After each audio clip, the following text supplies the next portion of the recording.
Mikhail Banzon-Days is a Filipino actor, model, news anchor, and vlogger known for his roles in Amaya and Temptation Island, and is an exclusive talent of GMA Network, Sparkle GMA Artists Center, and GMA Pictures.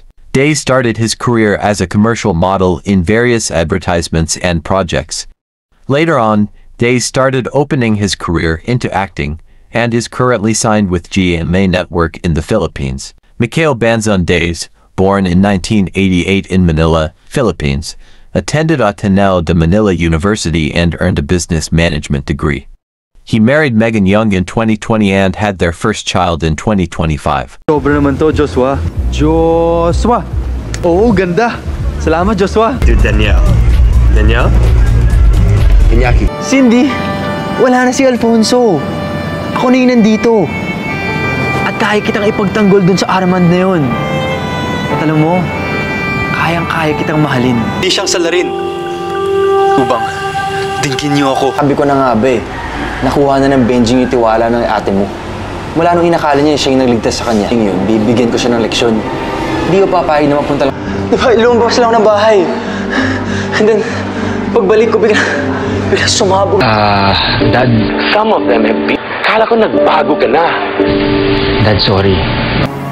Kailangan mong umuunawaan. Sinasabi lamang niya ang kanyang mga pangitain.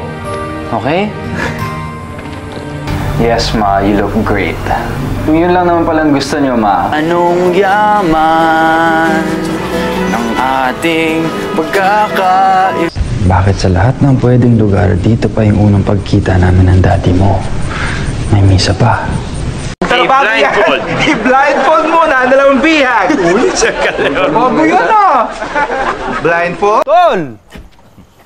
Ano ba naman yan? Ba't mo tinatapon yung bote mo dito? Naguhukay ako eh. Ay. Bakit? Sige, relax lang.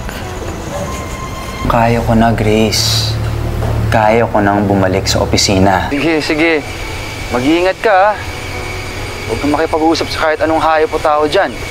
Daming tuso ngayon. Oo nga pala, parang ngayon ko lang napansin na nakasalamin ka na pala. Wala yun, ano ko ba?